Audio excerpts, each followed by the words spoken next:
Bom dia a todos.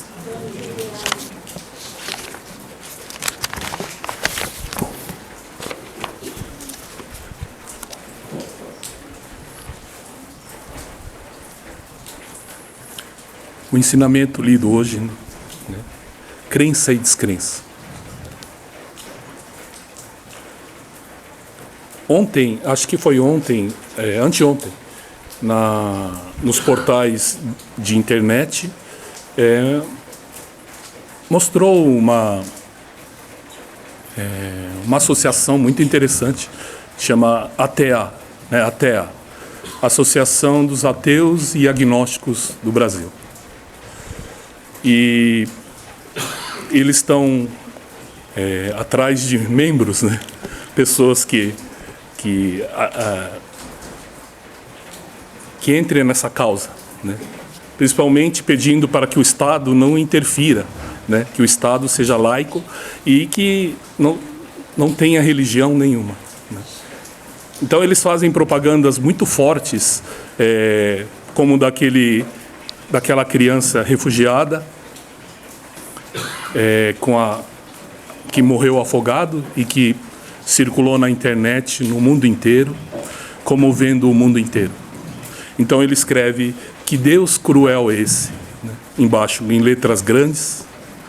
Mostrou também uma outra propaganda da equipe da Chapecoense, antes de levantar voo, todos orando, e depois todos sabem o que aconteceu com o avião, né? Então eles põem esses exemplos e escrevem em letras grandes: onde está o seu Deus, né? E cresce também o número de, né, pessoas a público, né, dizer que ou é ateu ou agnóstico, né? E o interessante é que aí o jornal, uma pesquisa, né, mundial, feito em países que mais ateu tem, né? Então, os países que mais ateu tem são lá da região fria da Europa, né? A Suécia, com 85% de pessoas ateu e agnósticos. E logo em seguida, Dinamarca, 80%, Noruega, 72%, e Japão, 65% de pessoas, né? E o contrário, né? O contrário, o Brasil figura entre os países com mais pessoas crentes, né? Chega a 98% de pessoas que acreditam, né? Quer dizer, 2% se dizem ateus, né? Então, é um dos países que mais religioso, podemos dizer assim, né? Mas aí o que essa associação diz, né? A associação diz que os malefícios da religião, eles dão o exemplo desses países civilizados no âmbito material, né? Que são esses países nórdicos. E aí eles mostram os países que têm a crença e o atraso que isso gera, né? Então esses são os exemplos que eles dão. Mas o que a gente acha, né? Que, por exemplo, me mandaram um vídeo muito interessante, muito engraçado, mas que fala uma grande verdade. São da Sociedade Espírita Kardecista, né? Que eles fazem vídeos com atores, puxando bastante para o humor. Então esse vídeo que me mandaram é justamente de um rapaz que vai rezar na beira da cama, e aí ele fecha os olhos e pede a Deus: Deus, eu estou amando o próximo, né? Eu amo o próximo, mais ou menos no raio de 1 quilômetro eu amo o próximo. E que eu estou lendo tudo, eu li todo o Sermão da Montanha, e eu estou fazendo tudo direitinho, né? Será que o senhor poderia olhar por mim, né? Pois eu estou com um cheque especial negativo, estou desempregado, a minha namorada me deixou e eu queria que o senhor me desse um pouquinho de atenção, né? Não, se o senhor estiver muito ocupado, tudo bem, mas dá uma olhadinha para mim, né? Olha meus problemas, né? Ele continua a oração dele. E o senhor, dizem que o senhor cuida até das folhas que caem, né? Que nada passa desapercebido pelo senhor. Então, se o senhor tirar um pouco desse foco na folha, focar mais na minha conta bancária, eu agradeço. E aí ele termina a oração, eu amo todos, obrigado por tudo e tal, bal. E assim que ele termina a oração. Aí ele vai dormir. Eis que no meio do sono, o anjo da guarda dele aparece, com um livro enorme. Aí, então, Deus ouviu suas preces. Ah, que bom, e esse livro é todas as bênçãos que eu vou receber? Aí fala assim, não, esse é todos os pecados e dívidas que você tem. Aí ele olhou o livro grosso, né, grande, de capa dura. Ele, é verdade? Posso parcelar isso aí? Você falou que queria tudo aquilo, então você tem que acertar isso, né? Mas já está sendo parcelado. Ah, entendi. Aí ele fala, então tá bom, obrigado. Aí ele volta a dormir, né? É uma grande verdade, né? Pois esse livro é que todos nós temos, né? Antes era difícil de entender como pode um livro conter todos os atos do ser humano. Na cabeça da gente não passava... então o livro deve ser enorme, gigante, uma Barça completa, né? Mas hoje a gente entende melhor, vendo pendrives, né, que cabe a história da humanidade inteira em um. Então a gente vê que é possível ter esse livro. E de todas as coisas erradas que a gente fez e que acumulou nesse livro, né? Então, vendo por esse prisma, né, muito da malandragem brasileira, né, está inserido na religião, ou seja, inserido na nossa fé, né? O reverendo sempre fala, você fica negociando com Deus, né? Já um país que não acredita em Deus, eles sobram para eles o quê? Né? Uns aos outros. Eu conheço um amigo que ele é órfão de pai e mãe, e os irmãos deles todos ficaram na mesma orfanato. Então eles se apegaram tanto entre eles, pois sem mãe e sem pai, o que eles tinham? Os irmãos. Então eles se uniram de tal forma que até hoje eles são unidos. O lema deles é trabalhar, trabalhar, trabalhar, trabalhar. Então todos se ajudam. Interessante, né? Pois muitas vezes o pai carinhoso, o pai que dá tudo, acaba fazendo os filhos uma certa malandragem de querer tudo, né? De mão beijada, né? Um pouco é o Brasil, né? Tudo da própria, também da religião, né? Em que conhece um Deus maravilhoso, em que perdoa seus pecados interruptamente, se preciso for, né, até 77 vezes, ou seja, Deus que perdoa eternamente. É assim que os católicos aprendem e passam a sentir isso. Então, sentem que podem errar, né, e fazer errado, depois vai lá e confessa, e depois volta a fazer o pecado, volta a fazer o erro, e assim ficar numa parte superficial da religião, né? Fica na camada superficial do crer, né? Mas que Meixo Sama nos explica que a messiânica, algo inédito no mundo, veio para dar uma liga, ou seja, a parte faltante de todas as religiões, ela encaixa, né, em todas as religiões. Não é difícil a gente encontrar pessoas católica que se identificam muito com Meishu Sama, pois encontra muita coisa parecido, muita coisa que não vê dificuldade nenhuma em aceitar. Espíritas na reencarnação, né? Na presença do espírito e no mundo espiritual. O budista, que fala da partícula divina inserido em cada ser humano, né? E outras religiões que também faz parte, né, de toda doutrina messiânica. Então, é a parte faltante. Eu assisti uma entrevista de uma criança de 8 anos que se diz ateu. Aí perguntado para ela por quê. Aí eu falei, eu assisti aquele documentário onde crianças são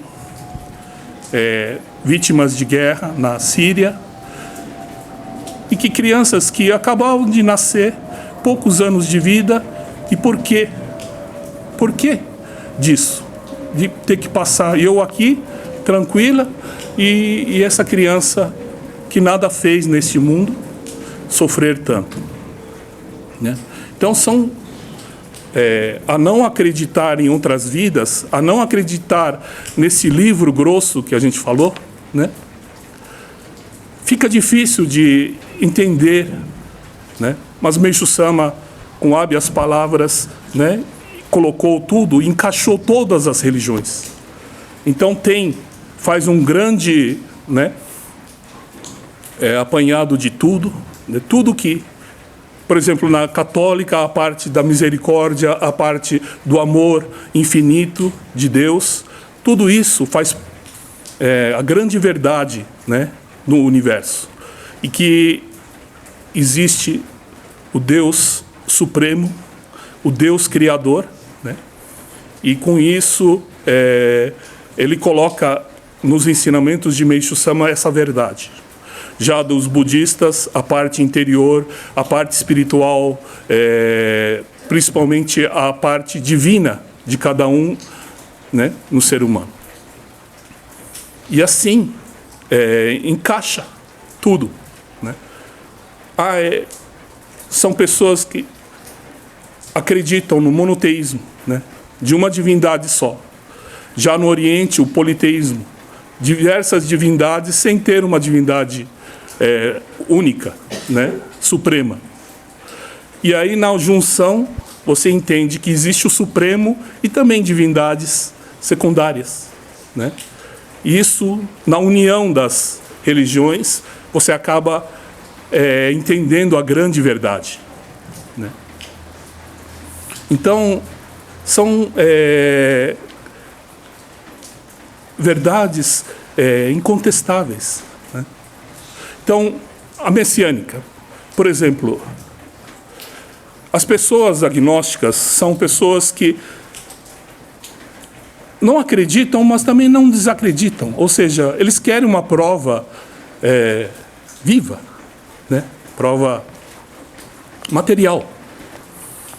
É São Tomé, né? Acredita vendo, acredita pondo a mão, né? E aí, o que a gente percebe é justamente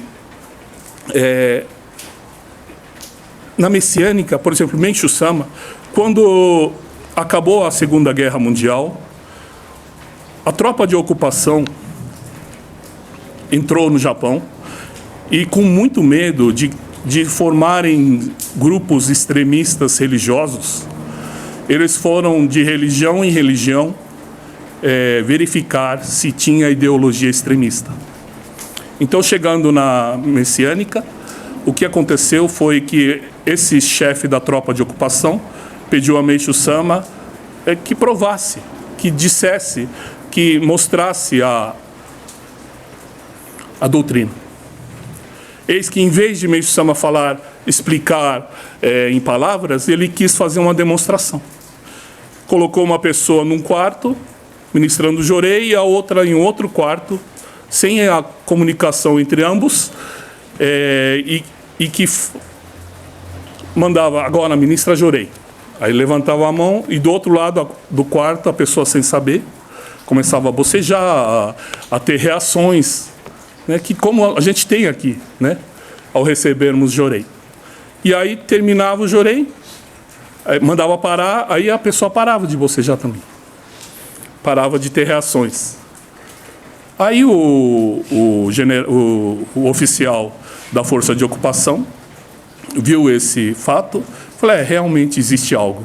Não perguntou o que é, mas entendeu que existe algo, viu a prova material e deixou, vocês podem continuar o que vocês estão fazendo. E assim foi, né? Então, Meishu Sama era muito prático na parte religiosa, em qual a misericórdia divina, a misericórdia de Kanon, a que todos querem salvar. Como na católica, né, o amor infinito, o amor incondicional, né, podemos sintetizar no jorei. Né? Jorei que qualquer um pode receber o Hikari e ministrar jorei. Do budismo, a centelha divina, podemos dizer também que ao recebermos o Hikari se conecta à centelha divina e consegue a pessoa a ministrar jorei. Né? É muito interessante a experiência que o reverendo fez com pessoas justamente que não acreditam ou são agnósticos, 40 pessoas, né, juntas, eu já contei aqui, e foi dado aula de anatomia, aonde ministrar jorei, e foi dado o Hikari a todos. E aí eles ficaram maravilhados com o que acontece com o jorei e as curas, tudo, né? E aí essas 40 pessoas queriam saber um pouco mais disso, aí foi convidados a vir ao templo. E aí praticamente as 40 pessoas desistiram, né, pois tinha esse bloqueio ante a religião. Então tudo aquilo que aconteceu de bom, né, com eles bloquearam. Né? Mas o mais bacana de tudo isso é que você percebe, né, uma divindade, não tem rancor nenhum, não tem mágoa nenhuma do ser humano que não acredita, mas que quer, sabedor de que tem a centelha divina, que Deus deixou a semente em cada ser humano e que essa semente ainda vai germinar, vai brotar. Né? E o próprio jorei, receber o Hikari e ministrar jorei, é a prova dessa partícula divina. Né? Tem sobre o ensinamento que fala do seguro, né? Seguro divino. Passado esses dias, eu falei no culto que agradeço esse ano que passou, coisas maravilhosas aconteceram, né? E eu falei isso no culto. Aí, ao terminar o culto, uma senhora veio conversar comigo, falou que para ela não foi bom, pois nesse ano aconteceu do filho, morando longe em outro país, ter que se submeter a uma operação, parece que era alguma coisa corriqueira, mas que alguma coisa aconteceu, um choque a algum medicamento, e o coração praticamente parar, né, de bater. Aí, nesse momento, ela ficou sabendo do filho no outro país, pediu a Meishu Sama do fundo do coração. Meishu Sama, ajuda meu filho. Né? E nessa, os médicos estavam todos sem saber o que fazer, pois era uma coisa inédita que tinha acontecido. E aí, pouco a pouco, foi recuperando, né? E passou-se esse temor da morte. E aí, ao escutar isso, eu percebi o quanto, na verdade, foi o melhor ano da vida dela, né? Pois era um destino que estava escrito no livro, às vezes, da própria pessoa ter que sair desse mundo, ter que ir embora. Mas que com a grande misericórdia, com o seguro divino, como está aqui no ensinamento, foi salvo milagrosamente, né? E essa pessoa tem muitos relatos dela no momento de perigo, no momento de chamar por Meixo Sama, e sempre ser atendido, né? Então, tudo faz parte desse grandioso plano divino. Como no dia de hoje, ontem escutei que falou que ia chover o dia inteiro, né? A gente não sabe como ia chover, né? A que grau ia chover, a que quantidade ia chover. Mas com a graça divina, né, deu para fazer a oração, deu para fazer a leitura, deu para eu estar conversando aqui com vocês. Então, não reclamar da chuva, e sim agradecer pelo que, né, pela intervenção divina. Talvez tinha que chover hoje de qualquer jeito. É muitas coisas na vida da gente que acontece, que tem que acontecer. Mas sempre num grau menor, num grau que a gente suporta, né? Um grau que a gente percebe a mão divina, né? Então, daqui para frente, né, o que é necessário para nós, né, é justamente mostrar essa presença divina, porque qual que é a relação do país, né, mais ateu do mundo com o país, um dos países mais que tem fé, né? Brasil e Dinamarca, por exemplo. É justamente onde Meixo Sama fala aqui, é da saúde, né?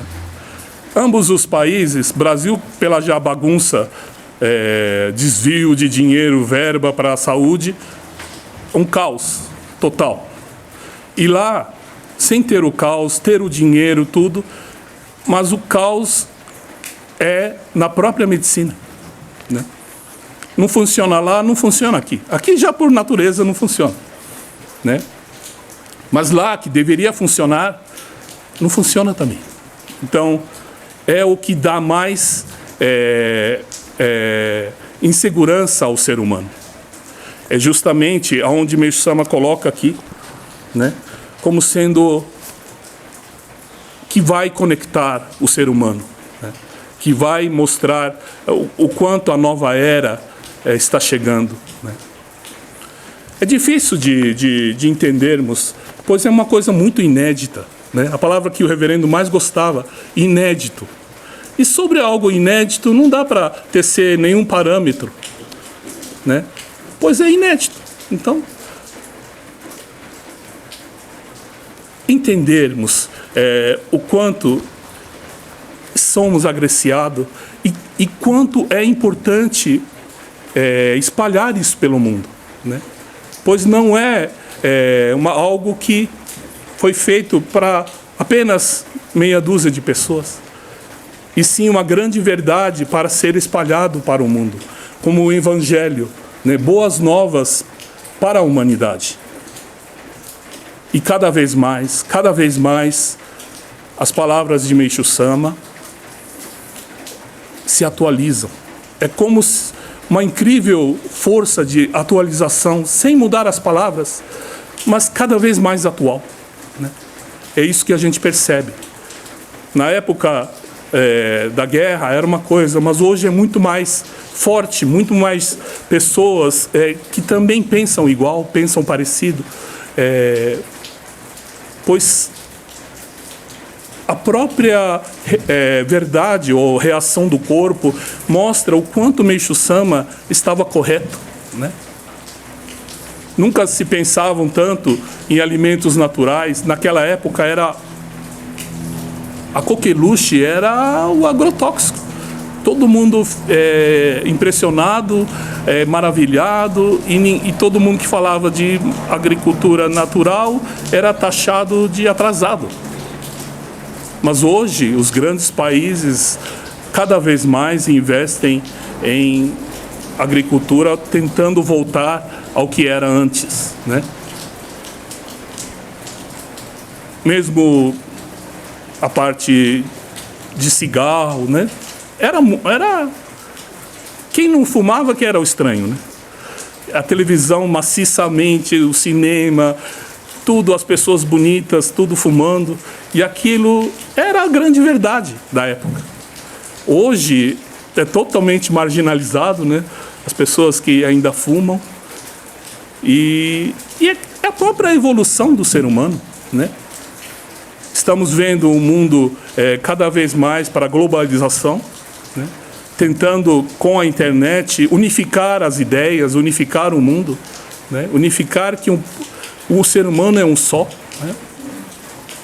Indo para o caminho correto, né? Mas também a força destruidora também está presente. E a gente passa por maus bocados a toda hora, né? Ano passado, em determinada época do ano, acho que lá pelo agosto, setembro, eu entrava no Soreixa para fazer oração, ia para a estátua de Canon, e eu costumo fazer oração, e eu dou aquela olhadinha bem no final da oração, abro e fecho os olhos bem rápido. Aí eu vejo o estado, né? Não digo o humor de Canon, mas eu vejo assim o rosto dele. E ele está com um semblante bastante preocupado, né? E isso me preocupava também. Mas agora, recentemente, quando eu olho, visualizo, ele já está com um semblante mais de felicidade, mais de alegria. O que o mundo foi... O que foi evitado? A gente nunca vai saber. Mas a gente passa por esses grandes perigos a toda hora, né? Então, daqui para frente, a consciência nossa, da nossa grande missão, né? Lá em Ribeirão Pires, se abrem altar, né? Novos divindades estão sendo colocadas nos altares, e aí a necessidade de cada vez mais pessoas para cuidar, pois divindade sem pessoa não faz sentido, né? É a própria união, né, do ser humano com as divindades. Então, o lugar é grande, o lugar precisa de bastante manutenção. Então, é o grande momento, a grande hora que a gente, né, mostrar para que a gente veio, né? Então, esse ano passado, para esse ano, conseguimos a tradução desse livro, né? Que é um livro um pouquinho mais difícil, seria um pouquinho como se fosse o segundo grau, né? E justamente a purificação dos temas mais difíceis para as pessoas entenderem, mas que é de essencial importância, né, para a compreensão total das coisas. Então, esse livro já está, né, à venda, e vocês vão gostar, inclusive o ensinamento de hoje, né? Continuaremos com... Também saiu a revista Cototam, né? E pouco a pouco, o trabalho, né, de formiguinha, rumo a esse mundo isento de pobreza, doença, né? Então, colocar uma meta, todos nós, esse ano, né, no aprofundamento da fé, né, sem fazer malandragem, né, perceber o que a gente está fazendo uma certa malandragem, né, ser bastante sincero, porque a visão católica é você e Deus, são duas pessoas distintas, mas a visão budista é Deus dentro de você. Então é enganar a si mesmo, negociar com você mesmo, mentir para você mesmo, né? É mais ou menos assim, né? E em busca deste coração, né? Em busca dessa alma, em busca dessa felicidade. Porque como quando a gente fica feliz porque a gente ganhou algo, ganhou um elogio, aconteceu uma coisa maravilhosa, a felicidade brota, natural, né? Quando acontecem coisas tristes, vem a tristeza, né? Mas ao recebermos Jorei e brotar uma felicidade que você não sabe de onde veio, né? Do nada, aí está a presença de Deus, a presença de Deus Supremo, né? Às vezes a gente procura na imensidão do universo e está aqui tão pertinho, né? Esse Deus que é tão, o reverendo sempre gostava dessa frase, tão forte, mas tão fraco, tão delicado, né? Fraco não é a palavra, talvez delicado. Por que Meixo Sama falava tanto que a gente precisava olhar na arte? Vocês devem lembrar que quando a gente assistia filmes, antigamente, na atriz principal, eles colocavam um filtro. Aí você chegava, essa atriz meio esfumaçada, como um ar de angelical. Não sei se vocês já assistiram filmes da época, né? Sempre quando aparecia a atriz, colocava-se o filtro. Aí aparecia mais bela ainda. Pois bem, Deus usa esse filtro. Quando você vê uma obra de arte de altíssimo valor, você enxerga esse filtro. Quando você vê uma planta no seu florir, no auge do florescimento da flor, você enxerga esse filtro, né? É ali a presença de Deus. É nessas pequeninas coisas, assim, você aguçar a sensibilidade para procurar essas divindades, que ele estava no mundo da noite olhando de longe, mas que agora ele está presente, né? Então, quando a gente vê Deus antigo, às vezes a gente acha cruel, malvado, às vezes, porque eram duros, né? Mas quando a gente vê essa divindade da era do dia, a gente rende o nosso coração, tá bom? Muito obrigado pela presença de todos.